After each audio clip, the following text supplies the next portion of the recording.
오늘은 종교개혁 기념주일입니다. 1517년 10월 30일을 생각하면 오늘은 505주년이 되는 날입니다. 우리가 종교개혁 500주년을 기념한 게 엊그저께 같은데 벌써 5년이 훅 지난 것을 보게 됩니다. 많은 날들이 우리에게 있지만 이 날은 특별히 우리에게 중요한 날입니다. 왜 그러냐면 다시 한번 우리의 신앙의 뿌리를 확인할 수 있는 날이기 때문입니다. 이런 형태의 모임, 이런 형태의 교회당, 또 이런 모습의 이 말씀 강대상은 505년 전에 비로소 시작되었습니다. 그렇기 때문에 오늘 우리가 어디서 왔느냐라는 것을 생각해 볼 때는 우리는 505년 전 1517년 10월 30일을 기억해야 됩니다. 그 자리에서 우리는 다시 시작합니다. 그렇다고 한다면 1517년 5월 30일이 우리의 시작인가? 그러진 않습니다. 우리의 시작은 당연히 예수 그리스도이고 말씀입니다. 그럼 도대체 예수님이 1세기부터 말씀을 전했는데 15세기, 16세기까지 약 1500년 동안 어떤 일이 일어났기에 1517년이 우리에게 있어서 신앙의 뿌리가 되는 날인가 질문하지 않을 수 없습니다. 오늘 말씀 가운데는 그 내용이 들어있지 않지만 제가 오늘 쓴 칼럼에 그 내용을 자세히 설명해 놨으니까 함께 읽어본다면 이 말씀과 함께 이해가 되리라 생각을 하는 것입니다. 타락한 교황주의자들이 망쳐놓은 교회를 다시 새롭게 시작한 날이 505년 전입니다. 거짓 교회를 참 교회로 개혁시킨 날입니다. 그래서 우리는 일반 역사가들은 종교개혁이라고 말하지만 교회사가들은 교회개혁의 날이다라고 이야기합니다. 당시의 유럽은 태어나면서부터 기독교인이 되었기 때문에 기독교 사회였고 정치, 문화, 사회 모든 영역이 다 기독교적 영향권 안에 있었기 때문에 종교개혁이라 이렇게 말할 수 있습니다. 그러나 모든 것의 근원은 교회였기 때문에 교회가 타락하여서 결국은 정치, 문화, 사회 영역 모든 영역이 타락하였음을 본다면 교회개혁이 바로 우선이었고 그런 의미에서 종교개혁이라고 하는 이 의미는 타락한 교회를 다시금 회복시킨 교회개혁의 날이다 이렇게 말 수 있는 것입니다. 거짓 교회에 속하지 않고 참 교회에 속할 수 있게 해준 참으로 복된 날이 오늘이라고 할 수 있습니다. 그런데 안타까운 것은 이 날의 중요성이 여전히 미진합니다. 오늘 말씀을 통하여 종교개혁의 의미와 우리의 신앙의 본질을 다시 한번 점검할 수 있기를 소망합니다. 마틴 루터가 1517년 10월 30일을 정하여서 이 95개의 교회 반박문을 비텐베르크 성당에 붙인 것은 이 날짜도 사실은 의미가 있는 것입니다. 이 날짜는 캐톨릭이 사용하였던 만성절이었고 죽었던 모든 성인들을 불러오는 그런 날이었습니다. 그러니까 성경의 가르침과 전혀 다르었기 때문에 마틴 루터는 이 날을 기억하여서 만성절 전야제죠. 11월 1일이 이제 만성절이니까 그 전야제에 이 95일 반박문을 붙이면서 교회가 개혁되어지면 정치, 경제, 사회, 문화 모든 부분이 다 개혁되어지고 그 개혁은 성경으로 돌아가서 다시 시작하는 것입니다. 라는 의미였습니다. 그렇게 시작되어서 505년이 된 겁니다. 오늘 우리에 온 거죠. 그 여정이라고 하는 건 참으로 엄청난 핍박과 고난과 순교의 시간이었지만 하나님께서 하나님의 참된 교회를 세우시기 위하여 준비하셨고 또 지금까지 세워주신 것입니다. 그런 측면에서 오늘 이제 함께 읽은 이 다윗의 말씀을 통하여서 종교개혁이 가지고 있는 의미 중 하나를 좀 생각해보고 은혜를 나누고자 합니다. 본문은 이스라엘의 위대한 왕 다윗의 마지막 유언입니다. 마지막 유언이죠. 근데 이제 성경 열왕기하 2장 1절과 12절을 보게 되면 또 유언의 말씀이 한 문제도 나와요.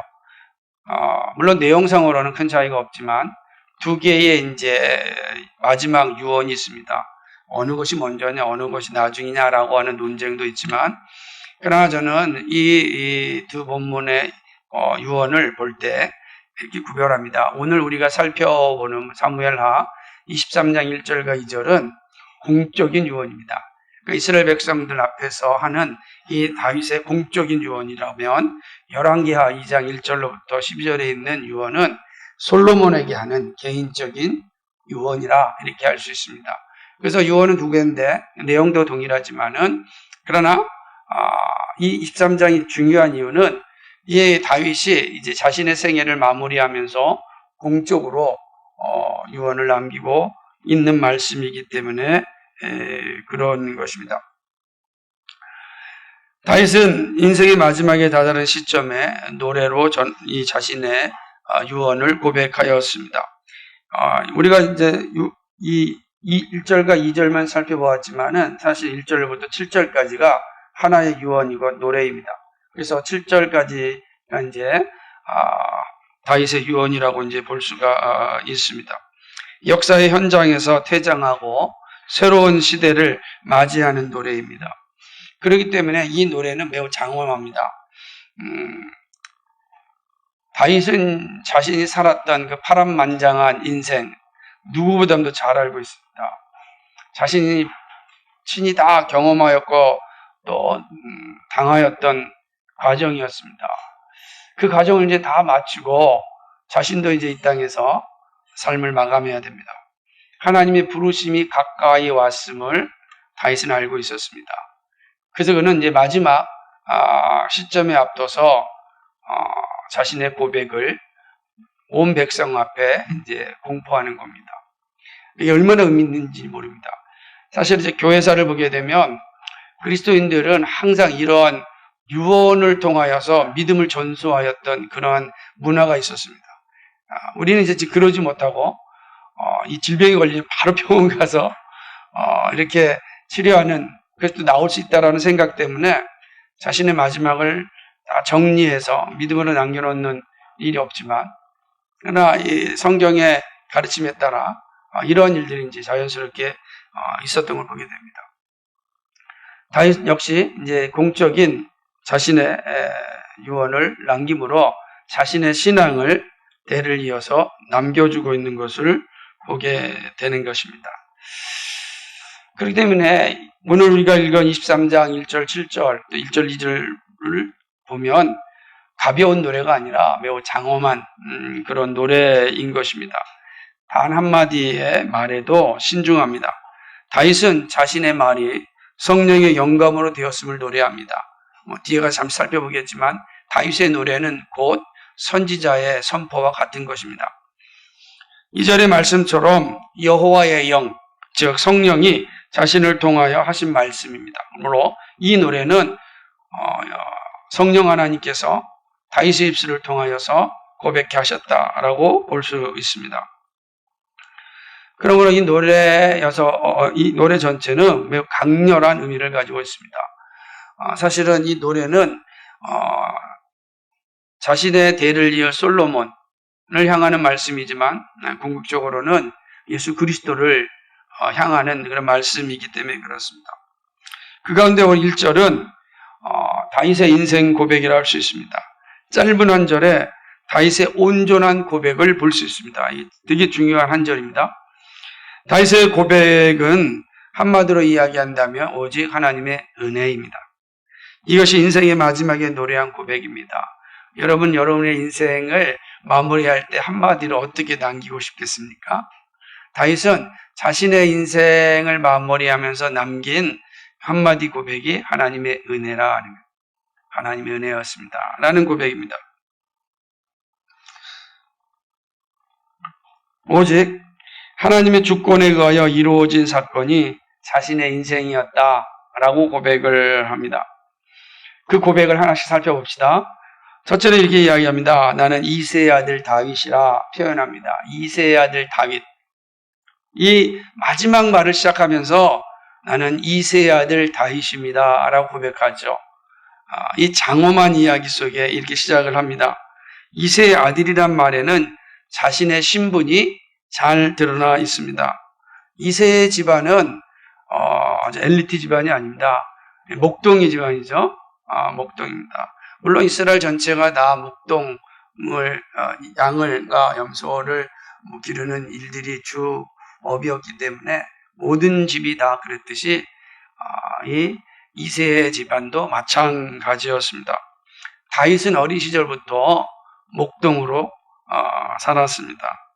형들이 전쟁에 나가는 상황에서도 양을 돌보는 목동의 삶을 계속하였습니다. 우리가 다윗을 왕으로 막 생각하지만 한번 생각해 보십시오. 다윗이 어린 시절부터 목동이었다고요. 그가 대단한 학문을 배웠다고 기록되어 있지 않아요. 그 대단한 학교에서 대단한 학문을 배웠다라는 기록이 없어요. 그죠? 솔로몬은 하나님께 저에게 지혜를 주십시오라고 간구해서는 지혜를 주셨다고요.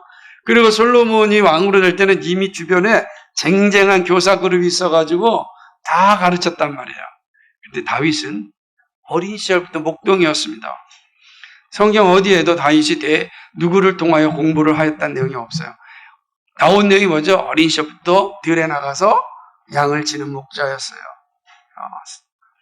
그게 다윗의 모습입니다. 나는 이새의 아들 다윗이라 이해하시겠어요? 나는 목동의 아들이었다라고 하는 것입니다. 거기다가 그런 이새의 아들 7 혹은 8명의 형제 중에서 막내였습니다. 막내라고 한다면 우리가 딱 떠오르는 이미지가 있지 않습니까? 귀엽고, 그죠? 그런 모습이에요. 그것도 8명 혹은 7명의 형제들의 막내였으니 얼마나 사랑받았겠습니까? 반면에 또 형들에 의하여서 얼마나 많은 또 꾸지람도 받았을지 모릅니다. 성경을 보게 되면 이 형들의 외모가 다윗에 비하여 대단하였습니다. 우리가 이제 다윗의 아들 중 하나가 다윗보다 더 뛰어난 외모를 가지고 능력을 가진 아들이 있었는데 압살롬이죠. 압살롬은 머리가 길고 사람들이 압살롬의 얼굴을 보면 그냥 압도당하였다 그러는 거죠. 그러니까 외모가 당시에 되게 중요한 이미지를 가지고 있었습니다. 근데 그런 측면에서 본다면 사무엘이 사울을 대신하여 왕을 찾으러 왔을 때 거기 있는 이 다윗의 형들은 너무너무 멋진 거예요. 사무엘의 마음도 흔들린 거죠. 하나님 얘입니까? 하나님 얘입니까? 묻잖아요. 아니다 그러는 거예요. 그런 사람이 말씀하시기를 나는 외모를 보지 않고 중심을 보신다 그러잖아요. 다윗을 보고 나서 하신 말씀 내 마음에 합한 자라. 다윗이 이런 겁니다. 목동이었습니다. 막내였습니다. 형들과 비하여서 별 볼 일 없는 그런 외모를 가지고 있었습니다. 그런데 하나님은 막내 다윗을 마음에 합하였습니다. 단지 목동이었던 다윗이 하나님의 마음에 합한 자가 되었습니다. 하나님은 다윗을 마음에 합한 자로 여기셨습니다. 여기 다윗이 한 일이 있습니까? 하나님의 마음에 합하기 위해서 다윗이 한 일이 없습니다. 아무것도 없어요. 다윗이 고백하는 겁니다. 나는 이새의 아들 다윗입니다. 나는 정말로 별 볼일 존재였습니다. 형들 중에 막내였고 형들보다도 못생겼고 그냥 형들은 힘이 있어서 열심히 전쟁에도 나가는 상황이었지만 저는 목자였습니다. 양을 치는 목동이었을 뿐입니다. 이게 다윗의 고백입니다. 그런데 제가 왕이 되었습니다. 이해되시겠습니까? 이 고백이 여러분 가운데 저는 삼성 이병철 회장의 손자입니다. 이런 것과 저는 그냥 누구의 이름을 해야 되겠습니까? 좀 이름 없는 신동식의 아들입니다. 사람들이 볼 상황이 다르잖아요. 시작부터 정말로 별 볼 일 없었지만 하나님이 나를 사용하셨습니다. 중요합니다. 두 번째는 뭐죠? 높이 세워진 자라고 이야기합니다. 다윗은 잘 알고 있었습니다. 자신이 높아질 수 있는 조건이 되지 않았음을 알았습니다. 다윗은 흠이 없는 자가 아니라 흠이 참 많은 사람입니다. 그런데 하나님이 다윗을 마음에 합하고 높이셨습니다. 사무엘을 통하여 다윗을 만나게 하시고 사울 가까이 있게 합니다. 블레셋 골리앗과의 싸움에서 두려움에 떨고 있는 백성들을 구해낼 수 있도록 하나님께서 다윗을 도왔습니다. 여러분 혹시 기억나십니까? 다윗이 골리앗과의 싸움, 그 어마어마한 거인, 아낙자손, 이 골리앗과의 싸움에서 다윗이 한 말이 무엇입니까? 전쟁은 하나님께 있습니다. 전쟁은 하나님의 손에 있다는 거예요. 사람들은 다 골리앗이라고 하는 거대한 거인 앞에서 주눅 들고 있고 무서워하고 있고, 그리고 온갖 조롱 섞인 이야기가 막 오고 가는 전쟁터에서 다윗이 이야기합니다. 전쟁은 하나님의 손에 있습니다. 이 다윗입니다. 하나님께서 다윗에게 이러한 믿음을 주셨습니다. 그리고 골리앗을 이기게 되었고, 그리고 사울의 사위가 됩니다. 사람들이 다윗을 향하여 이렇게 노래합니다. 사울은 천천히요, 다윗은 만만이라 라고 노래합니다. 갑자기 목동이었던 다윗이 한순간에 사울보다 높은 자리에 올랐습니다. 만만이요 라고 이야기합니다. 다윗이 한 일이 뭡니까?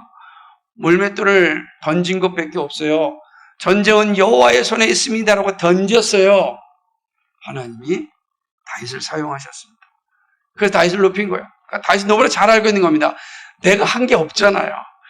여러분 생각해 보세요. 물맷돌 한번 던져서 다윗을 이겼는데 사람들의 이야기가 이제 다윗은 만만이 된 겁니다. 하나님이 그를 높여 주셨습니다. 높여 주셨다. 이 고백입니다. 하나님이 나를 높여준다는, 높이 세워진 자뿐입니다. 내가 높아지기 위해서 어떤 일한 게 아니라 세워졌다는 거예요. 그 고백할, 저는 높이 세워진 자입니다. 얼마나 여기 분명한 신앙 고백이 드러나는지 모릅니다. 세 번째로는 1절에 이렇게 얘기합니다. 야곱의 하나님께로부터 기름 부음 받은 자입니다. 높아질 뿐만 아니라 기름 부음 받았다라고 해요. 기름 부음 받았다는 건 뭐죠? 구약에서 기름 부음 받은 세 직분은 제사장, 선지자, 왕입니다. 다윗은 왕으로서 기름 부음 받았습니다. 또한 선지자로서 기름 부음 받은 자였습니다. 목동의 자리에서 왕의 사위가 되었습니다. 그런데 왕의 사위가 되었다고 해서 곧바로 왕이 되는 건 아니지 않습니까? 그 아들 장자 요나단도 있습니다. 더군다나 사울은 사위인 다윗을 좋아하지 않았습니다. 끊임없이 다윗을 죽이려고 하였습니다. 사울의 탐욕으로 다윗을 죽이려고 하였습니다. 그러나 하나님은 사울의 손에서 다윗을 피하게 하셨습니다. 아들 요나단이 다윗을 도와줍니다. 제사장들이 도와줍니다. 거기에 이방의 왕 가드 왕이었던 아기스가 도와줍니다. 잘 보면은 가장 가까이 있는 아들 요나단에서부터 가장 멀리 있는 이방의 왕까지 다윗을 다 도와줍니다. 다윗이 한 일이 없어요. 다윗이 가가지고 나 이러니까 도와달라고 하지 않았어요.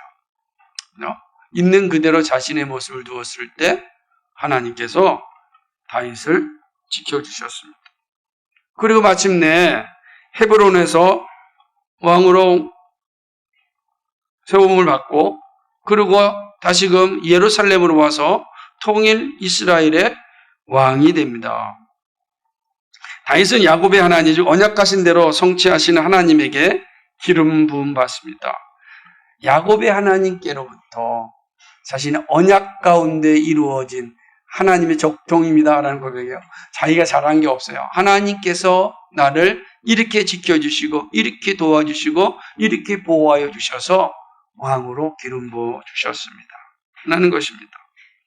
여기까지 다윗은 왕으로서 직임받는 그 모든 모습을 고백을 하는 것입니다. 그러니까 여기까지 이제 왕입니다. 1장에서는 왕으로서 나는 하나님의 은혜로 말미암아 목동에서 왕이 되었습니다 라고 이야기합니다. 그러나 다윗은 단지 왕으로서만 살지 않았습니다. 하나님은 다윗을 선지자로 사용하셨습니다. 이스라엘의 노래 잘하는 자가 말하노라 그럽니다. 여러분, 왜 갑자기 여기서 다윗이 이스라엘의 노래 잘하는 자라는 것을 그의 마지막 유언에 썼을까요? 저는 가수였습니다. 뭐 그런 노래 잘했습니다. 뭐 이런 표현일까요? 물론 다윗은 노래를 잘했어요. 하프도 잘 쳐서 사울이 마귀에 들려서 귀신 들려 고생하고 있을 때 그 하프 소리로 인하여 귀신이 쫓겨나갔고 그 소리에 모두가 치유함을 받는 일을 했습니다. 잘하였다는 거예요. 그는 누구보다도 찬양하는 일에, 노래하는 일에 훌륭한 사람이었습니다. 그러나 여기서 노래를 잘한다라고 하는 것은 사실은 단지 사람들을 기쁘게 하고 치유하기 위해서 주는 노래가 아니라 하나님의 말씀을 전하는 그러한 내용인 것입니다. 계시라는 것이죠. 이 노래는 하나님의 계시예요. 여러분, 다윗이 한 노래들이 다 어디에 실려 있습니까? 시편이지 않습니까? 시편은 다윗의 노래들이에요. 노래. 그러니까 다윗이 얼마나 노래를 잘했는지 우리가 시편을 보면 알게 돼요. 근데 시편은 뭐죠? 우리에게 주는 하나님의 말씀, 예언입니다. 우리 시편을 통해서 오실 예수 그리스도를 기대해야 합니다. 시편 18편은 바로 오실 그리스도에 대한 고백이고, 이 사무엘하 22장에 보게 되면 바로 시편 18편의 내용이 기록되어 있어요. 오늘 우리가 성시 교독하면서 살펴봤지만 여호와는 나의 반석이요 나의 요새요 나의 산성이시라 라고 하는 고백은 오실 예수 그리스도를 고백하는 거예요. 그리스도가 나의 산성이요 나의 방패요 나의 요새다라고 하는 노래입니다. 그러니까 다윗이 얼마나 아름답게 이 노래를 잘하였는데 그 노래는 바로 하나님의 말씀이었다. 하나님은 다윗을 통하여 자신의 말씀을 전하게 하였습니다. 그러므로 다윗은 선지자로서 예언자로서 직임을 받은 자, 기름 부음을 받았다라고 하는 것입니다. 다윗은 왕과 선지자로 부름받았습니다. 그런 의미에서 우리는 다윗의 모습에서 예수 그리스도의 모습을 보는 겁니다. 다윗은 예수 그리스도의 그림자여 모형인 것입니다. 그래서 성경은 다윗을 통하여 그리스도를 잘 비춰주고 오실 그리스도의 그 영광을 이 땅에서 살았던 다윗의 모습을 통하여 보여줍니다. 그러나 다윗이 완벽하지 않았지만 그보다 완벽한 왕이요 완벽하신 구원자이신 그리스도를 비치게 하는 거죠. 그 역할에 쓰임받은 게 다윗입니다. 목동이었던 다윗, 엘리트 교육받지 않았던 다윗, 오직 하나님의 손에 붙잡혀 있었던 다윗, 그가 하나님께 쓰임받는 왕이 되었고 하나님의 나라를 보여주고 오실 그리스도를 예표하는 그러한 모형이 되었고 선지자가 되었던 것입니다. 여기 다윗이 뭐 하려고 애쓴 게 없어요. 성경을 여러분 잘 보면 정말 다윗은 연약하고 부족한 것이 너무 많은 왕이었어요. 그런데 하나님이 다윗을 차근차근 도우셔서 이끌어 가시고 인도하여 주셔서 마침내 하나님이 기뻐하시고 원하신 뜻을 이루게 합니다. 다윗이 그걸 안 겁니다. 그러니까 자신의 인생을 딱 돌아보니까 나올 수 있는 고백이 무엇입니까? 나의 나됨은 하나님의 은혜입니다. 하나님의 주권이 나를 인도하였습니다. 라고 고백하는 것입니다. 무슨 말이 필요하겠습니까? 그렇죠?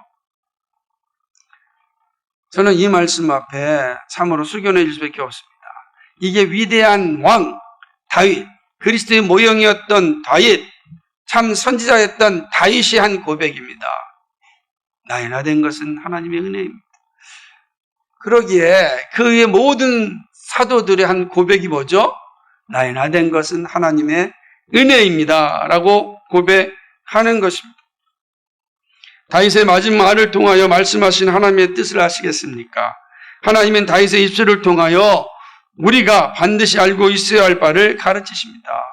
첫째는 하나님의 은혜와 주권을 기억하라는 겁니다.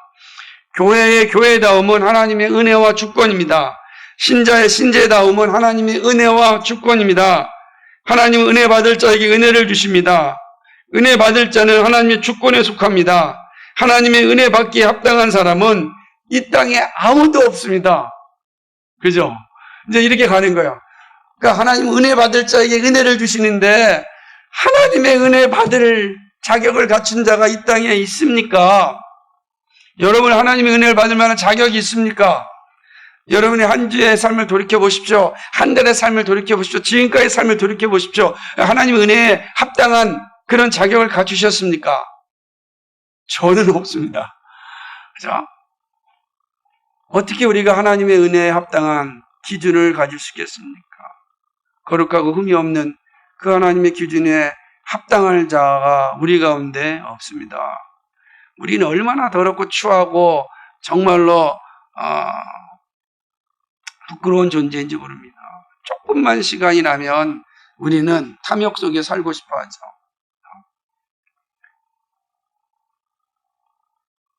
그래서 바울이 뭐라고 얘기합니까? 의인은 없나니 아무도 없다고 하였습니다. 왜요? 모든 사람이 죄로 말미암아 죽었기 때문입니다. 죄로 말미암아 죽은 우리 가운데 어떻게 하나님의 은혜에 합당한 기준을 가질 수 있겠습니까? 바울의 고백이 정확한 겁니다. 의인은 없나니 하나도 없느니라. 없어요. 그러므로 우리는 모두 다 영원한 죽음에 이르게 되어 있습니다. 전적인 부패에 떨어진 인간이 어떻게 스스로 거룩할 수 있겠습니까? 불가능합니다. 전적으로 타락한 인간에게는 소망이 없습니다. 우리는 아무것도 할 수 없는 가장 무기력한 존재입니다. 그런데 놀랍게 우리가 다시 살아나게 되었습니다. 기력이 생겨났습니다. 소망을 가지게 되었습니다. 살아야 할 이유를 얻게 되었습니다. 이 모두가 하나님의 은혜로 이루어진 겁니다. 죽은 자인 우리에게 은혜를 베푸셔서 죽은 자 가운데서 살아나게 하신 것입니다. 이게 하나님의 은혜입니다. 하나님의 은혜가 우리로 하여금 하나님의 합한 자가 되게 하신 겁니다. 하나님의 은혜가 은혜 받을 수 없는 우리를 은혜 받을 수 있는 자리에 이르게 하신 것입니다. 우리는 이 사실을 항상 기억해야 됩니다. 그런 의미에서 둘째가 자연스럽게 따라옵니다. 그리스도가 오셔서 전해주신 복음은 하나님의 은혜와 주권의 회복이었습니다. 유대의 율법주의가 하나님의 은혜와 주권을 혼란케 하였기 때문입니다. 다윗은 분명히 고백하지 않았습니까? 나의 나대가 하나님의 은혜입니다. 저는 아무것도 하지 않았는데 하나님이 나를 이러한 존재로 만들어주셨고 살 수 있도록 도와주셨습니다. 많은 사람들을 붙여주셔서 제가 하나님 나라를 위해 일할 수 있게 되었습니다. 다윗이 모든 전쟁에 나가서 다 싸우지 않았어요. 그 주변에는 37명의 위대한 용사들이 함께하였습니다. 목숨을 걸고서 베들레헴에 가가지고 물을 먹고 싶다고 할 때 목숨 걸고 베들레헴 적진에 들어가서 물을 떠온 그러한 충신들이 있었습니다. 이들이 다윗과 함께하는 사람이었습니다. 하나님이 이들을 보내주셨어요. 그래서 다윗이 다윗 되게 한 겁니다. 잊지 않은 겁니다. 다 하나님의 은혜입니다. 그런데 타락하기 시작하면 어떤 현상이 일어나는가? 하나님의 은혜가 사라져요. 그리고 율법이 그 자리를 차지하게 되는 것입니다. 유대인들은 율법을 통하여 구원에 이를 수 있다고 하였습니다. 율법을 온전히 지키면 누구든지 거룩할 수 있고 은혜의 자리에 설 수 있고 구원받을 수 있다는 겁니다. 은혜 받는 길이 율법을 다 지키는 것이라 이야기하는 것입니다. 그러나 율법으로는 구원에 이를 수 없습니다. 은혜를 받을 수가 없어요. 은혜는 율법으로 받는 게 아니라 하나님의 전적인 선물이기 때문에 그렇습니다. 하나님의 율법을 주신 것은 죄를 깨닫기 위함입니다. 율법을 주셔서 우리가 철저한 죄인이라는 사실, 은혜 외에는 소망이 없다는 사실을 알게 하시기 위하여 우리가 율법을 주셨습니다. 그럼 우리가 율법을 읽을 때마다 내가 얼마나 타락한 죄인인지를 인식하게 되는 것입니다. 죄를 알게 되지만 죄에서 자유케 되는 일은 율법이 할 수 없습니다. 예수님이 오신 이유는 율법으로 죄를 깨닫게 되었지만 죄에서 자유케 되는 길을 알지 못하여 죽음에 이르는 이들에게 생명의 길을 알려주시기 위함입니다. 율법을 통해서 자신을 비춰보니까 처절한 죄인이거든요. 내가 하나님으로 섬기지 아니하였고 안식을 더 거룩하게 지키지 못하였고 부모를 공경하지도 못하였고 정말로 내 입술로 사람을 죽이는 일에 탐욕을 일삼는 일에 우리의 모습들이 비춰지는데 소망이 없는 겁니다. 소망이 없는 거예요. 그 율법 앞에 섰을 때 우린 정말 소망이 없어요. 지구멍이라도 있으면 들어가고 싶은데 그렇게 부끄러운 모습을 비춰지게 되는 겁니다. 여러분 안 그렇습니까?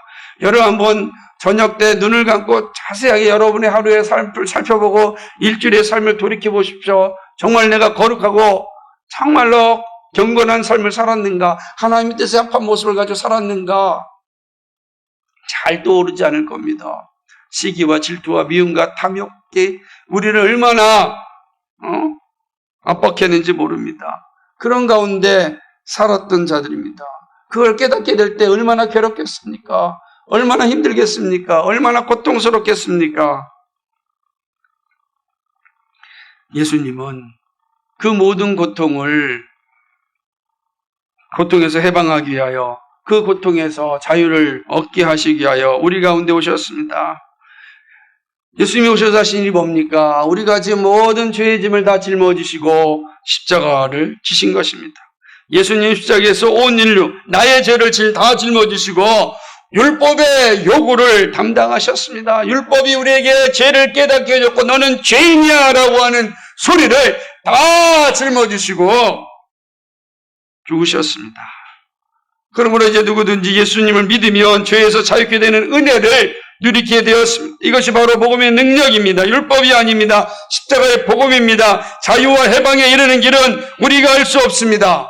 할 수 없어요.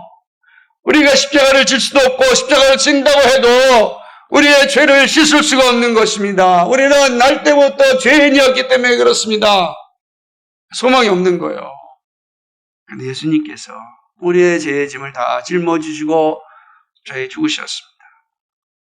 은혜입니다. 이제 예수 그리스도께서 나의 죄를 짊어지시고 죽으셨던 그 사실을 우리가 받아들이면 우리는 죄에서 자유케 됩니다. 내가 한 일은 그거밖에 없는 거예요. 그런데 그것도 하나님이 믿음을 주셔야 할 수 있어요. 그래서 그게 다 믿음이 되는 것입니다. 그러므로 우리는 은혜로 말미암아 믿음으로 구원에 이르는 되는 것입니다. 이것이 그리스도의 하신 일입니다. 우리의 구원도 전적인 하나님의 은혜입니다. 다른 말이 무엇이 필요 있겠습니까? 세 번째로는 교회의 성장과 내리막길입니다. 복음이 주는 놀라운 역사에 세상은 놀랐습니다. 그리스도의 놀라운 복음이 전하자 놀라지 않을 수 없었습니다.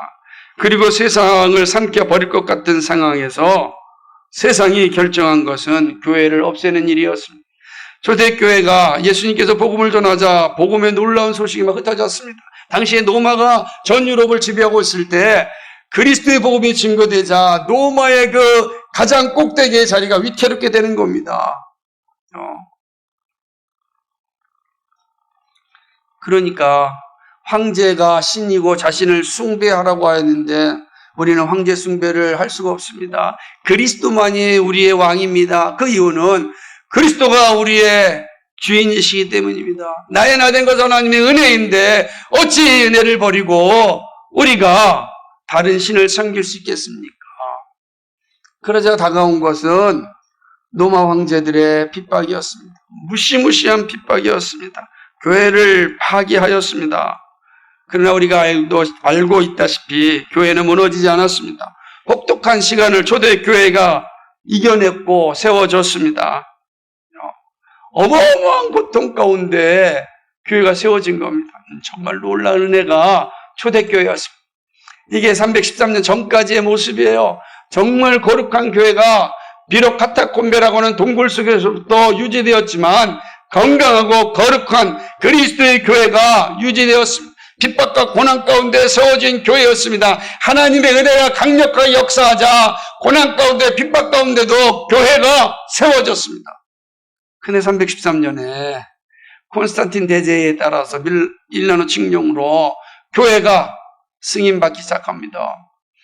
문제가 되는 것은 이때부터 교회가 권력과 재산을 갖기 시작하였습니다.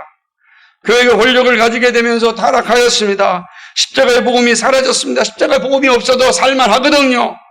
없어도 얼마든지 견딜만 하니까 더 이상 십자가의 복음이 전해지지 않은 것입니다. 십자가의 복음이 없으면 사람이 주인이 됩니다. 중세교회는 이런 죄를 저지르고 말았습니다. 교회가 병들고 무너지기 시작하였습니다. 구원받음이 교회로부터 들려지지 않았습니다. 디오도시우스 황제 때는 이제는 기독교가 국교가 되어버렸어요. 인구의 80%가 기독교인이니 태어나면서부터 기독교인이 되었습니다. 기독교인들이 온갖 권력과 모든 요직을 다 가지게 되었습니다. 그러면서 타락합니다. 더 이상 복음이 들려지지 않았습니다. 그리고 교회는 그 권력과 그 돈을 통하여서 자신의 권세를 세웠습니다. 그리고 바티칸에 어마어마한 교회당을 세웠지 않았습니까? 지금도 어마어마하지 않습니까? 저 베드로 성당을 짓기 위하여서 면죄부를 팔았습니다. 돈으로 구원을 사는 일을 한 것입니다. 사도 바울이 디모데에게 보낸 에베소 교회에 대한 문제를 이야기하면서 경건을 육체의 도구로 삼는 자들, 그들을 내어 쫓으라 그랬는데 교회가 이 경건을 육체의 도구로 삼기 시작하였습니다. 돈으로 구원을 사고 파는 끔찍한 일들이 일어나고 만 것입니다. 교회가 점점점 무너지게 했습니다.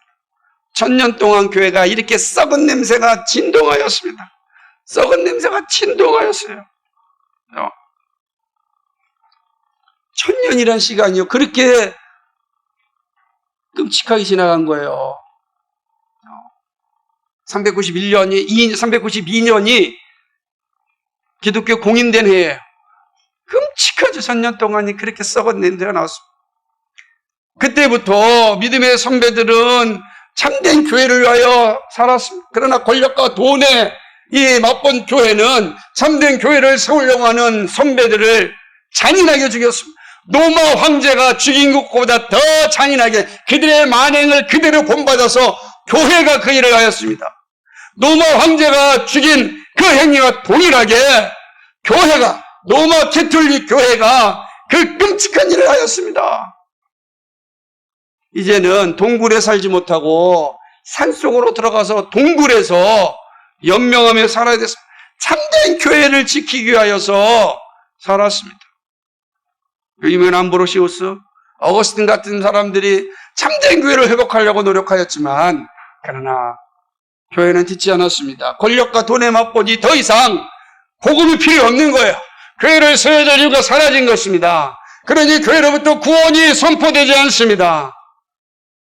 끔찍한 일들이 반복되어 이루어지고 있고 그동안 1000년 동안 수없이 많은 믿음의 선배들이 순교하였습니다. 순교한 겁니다. 끔찍하죠. 프랑스에는 위그노들이, 그죠? 영국에서는 논바르파들이 끔찍하게 죽었습니다. 이탈리아에서는 카타리파라고 하는 이 믿음의 성도들이요, 끔찍하게 1000년 동안 죽었습니다.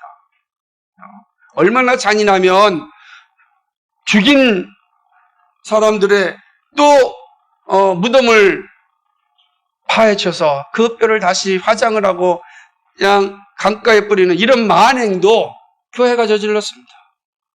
이 로마 캐톨릭이 한 일이었어요. 교회가 점점점 내리막길로 가고 있었습니다. 이렇게 교회가 무너지고 있었습니다. 그런데 마지막 네 번째로 하나님께서 교회를 다시 회복하십니다. 하나님은 이러한 교회를 세우기 위하여 1000년 동안 긴 시간을 준비하신 후에 개혁을 일으켰습니다. 지금으로부터 505년 전에 시작된 종교개혁입니다. 종교개혁은 다시금 하나님의 은혜와 주권을 회복하는 운동입니다.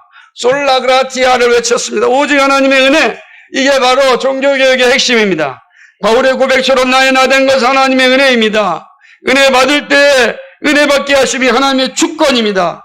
그래서 구원의 기쁨을 가지고 하나님 나라를 위하여 살 수 있게 하셨습니다. 다시금 하나님의 사람들을 보냈습니다. 그리고 그들을 통하여 거대한 타락한 교회와 맞서게 하였고 참된 교회를 세우기 위하여 순교의 자리에 다시금 서기 시작하였습니다. 하나님은 타락한 이후 1000년 만에 다시금 참된 교회를 회복하기로 작정하셨고 그 일이 진행된 것입니다. 오늘 우리가 종교개혁 기념주를 섬기고 오후에 세미나도 하는 것은 하나님의 은혜, 즉 선물과 주권을 확인하기 위함입니다. 우리의 구원에는 작은 것 하나도 나의 의의가 없습니다. 나의 행위가 없습니다. 나의 선함이 없습니다. 이미 죄로 죽은 우리가 어떻게 어떻게 의를 행할 수 있겠습니까? 어떻게 다시 살아날 수 있겠습니까? 우리는 소망이 없는 존재입니다. 그런데 그리스도의 십자가의 은혜가 우리에게 왔습니다. 그리고 믿음을 주셔서 믿게 하셨습니다. 그래서 우리는 의로운 존재가 되었습니다. 하나님의 나라에 상속받는 자녀가 되었습니다. 이 모든 것은 우리의 생각이 아닙니다. 하나님의 은혜입니다. 솔라그라티아입니다. 바로 성경이 우리에게 증거하고 믿음의 선배들이 우리에게 남겨준 선물입니다. 말씀을 뵙겠습니다. 다윗의 마지막 말을 보았습니다. 다윗은 그의 마지막을 아주 멋있게 준비하였습니다. 살아서나 죽어서나 우리의 참된 위로가 그리스도임을 너무나도 분명하게 전하였습니다. 다윗의 아름다움은요, 그가 살아서도 그리스도를 위해 살았지만 그의 마지막 죽음도 그리스도를 위하여 죽었다는 사실입니다. 저는 이 장면이 너무나도 아름다웠어요. 여러분의 마지막 고백이 무엇이 되고 싶습니까? 무엇을 자녀들에게 전하고 하나님의 품에 안기고 싶겠습니까? 나의 나 된 건 하나님의 은혜라. 너희의 생에도 하나님의 은혜 가운데 살았으면 좋겠다. 하나님이 나를 인도해 주던 것처럼 너희도 인도해 줄 것이다. 여러분 아름다운 믿음의 유언장이 있기를 바랍니다. 한번 이제 시간이 가면 갈수록 그걸 잘 작성하십시오. 나의 나 된 건 하나님의 은혜라. 우리 모두에게 이 땅에서 마지막은 다가옵니다. 다윗은 그리스도인의 마지막이 어떠해야 하는지를 잘 보여주고 있습니다. 복음을 전함으로 마지막을 장식하였습니다. 우리가 아직 숨쉬고 말할 수 있고 글을 쓸 수 있을 때 믿음의 고백을 남길 수 있길 바랍니다. 이것은 구원의 확신을 고백하는 일이고 남아있는 이들에게 믿음의 길을 흔들림 없이 완주하는 격려이기도 합니다. 내가 여기까지 경주하였으니 이제 내 바톤을 넘겨주니 사랑하는 내 아들아, 사랑하는 내 딸아, 내 바톤을 받고 나와 함께 경주해달라. 이 다윗의 고백이에요. 사랑하는 나의 백성들아, 내가 지금까지 믿음으로 여기까지 왔다. 앞으로 이 나라도 믿음으로 가면 주님께서 우리에게 약속하신 영원한 언약에 따라 우리를 인도해 주실 것이다. 고백인 것입니다. 이 아름다운 고백이 우리에게 있어야 됩니다. 아직 믿음이 있는 이가 있다, 없는 이가 있다면 마지막 파수꾼으로서 복음을 전하는 전도가 될 것입니다. 공적이든 개인적이든 마지막 말이 우리의 신앙 고백 되기를 소망합니다. 다윗의 마지막 말은 구원받은 신앙이 어떠한지를 보여줍니다. 구원받은 자들은 이 땅에서 하나님의 은혜와 주권을 확신하며 살아갑니다. 그래서 범사에 감사가 나옵니다. 합력과의 선을 이루시는 주님을 알기에 작은 실수에도 실망하지 않습니다. 고난에도 흔들리지 않습니다. 주님의 은혜와 주권을 의지하기 때문입니다. 그리고 영원한 나라를 알기에 담대하게 복음을 전합니다. 바울은 이렇게 고백하였습니다. 나의 나 된 것은 하나님의 은혜라고 하였습니다. 그때 그 의미는 다윗의 고백과 같습니다. 우리의 은혜로 말미암아 믿음으로 구원받았습니다. 은혜의 구원은 때를 따라 돕는 은혜로 살아가게 합니다. 하나님은 우리에게 때를 따라 돕는 은혜를 주십니다. 이거 히브리서의 약속입니다. 그리고 항상 지금이 은혜 받을 만한 때라고 바울은 고백합니다. 그렇습니다. 우리의 삶은 이런 하나님의 은혜로 살아가는 겁니다. 하나님의 은혜로 살아왔고 살아가고 있고 살아갈 것입니다. 이게 얼마나 중요한지 몰라요. 종교개혁교회 성도들이 가지고 있는 분명한 표지는 하나님의 은혜와 주권입니다. 여러분, 하나님이 나에게 은혜를 주시고 하나님이 주권적으로 나를 인도하십니다. 오늘도 하나님의 은혜가 우리와 함께합니다. 그러므로 어떠한 상황 가운데서도 하나님의 은혜를 생각하시기 바랍니다. 그리하면 회개와 치유의 역사가 일어나고 다시금 힘을 얻을 것입니다. 그리스도 안에는 능치 못할 일이 없습니다. 이 믿음을 항상 간직하면서 험한 세상을 견디어낼 수 있기를 소망합니다. 사랑하는 여러분, 종교개혁은요, 참교회를 세우는 일입니다. 하나님의 은혜가 우리에게 충만하여 참된 교회를 세우는 일에 동역자가 되기를 간절히 소망합니다. 그리하여 종교개혁의 후예자들답게 교회를 개혁하고 이 세상의 문화와 이 세상의 정치와 이 세상의 경제를 회복해 나가는 그런 하나님의 미랄이 되기를 소망합니다. 잘 보이지 않지만 우리의 눈에는 너무 커다래서 어떻게 변화시킬 수 있냐고 말할 수 있을지 모르지만 하나님의 미랄은 그 일을 하게 합니다. 하나님의 손이 그 미랄과 함께 한다면 미랄이 자라서 역사를 바꾸는 일을 하게 합니다. 그것이 1000년이 걸려도 하나님은 반드시 하나님의 때에 그 일을 이루시는 것입니다. 하나님께서 이곳에 교회를 세우시고 우리를 부르시고 우리를 구원에 이르게 하시고 하나님 나라 백성으로 삼으신 이유가 여기에 있음을 기억하십시오. 하나님의 손이 늘 우리와 함께 하십니다. 하나님의 은혜가 늘 우리와 함께함을 결코 의심하지 마십시오. 지금까지 살아온 것도 하나님의 은혜입니다. 앞으로 살아갈 것도 하나님의 은혜로 사는 겁니다. 이런 은혜가 우리 가운데 충만하기를 주님의 이름으로 축복합니다. 거룩하시고 자비하신 아버지 하나님, 참 고맙고 감사를 드립니다. 하나님 아버지, 종교개혁 기념주의를 맞이하여서 우리의 신앙의 뿌리를 다시금 확인하며 하나님의 은혜의 자리에 서게 해주심에 감사를 드립니다. 나의 나된 것 하나님의 은혜입니다. 하나님의 은혜로 나를 지켜주셨고 인도해 주셨습니다. 내가 아무리 많은 것을 준비한다 할지라도 경영하시는 이는 하나님이십니다. 하나님이 움직이지 아니하면 나의 배운 거, 나의 준비한 거 아무 의미가 없습니다. 하나님의 손이 나와 함께 할 때 내가 한 모든 것들이 열매를 맺게 되어 있습니다. 그러므로 우리가 간절히 간구하고 구할 것은 하나님의 은혜입니다. 하나님의 은혜를 구하고 은혜에 합당하게 살아가는 것입니다. 믿음의 선배들이 고백하였던 것처럼 오직 성경, 오직 믿음, 오직 은혜, 오직 그리스도, 오직 하나님의 영광이라고 하는 이 구호가 우리의 살과 피가 되게 하여 주시옵시고 그렇게 살아감으로 하나님께 영광 돌리고 이 땅에서 믿음을 완주하여 하나님께 영광 돌릴 수 있도록 인도하여 주옵소서. 주님께서 우리에게 허락하신 이 교회, 참된 교회 세우게 하여 주옵소서. 흔들리지 않게 해 주옵시고 정말 참된 교회를 세워나가는 우리 온 성도가 되도록 인도하여 주옵소서. 예수 그리스도를 받들어 기도하옵나이다. 아멘.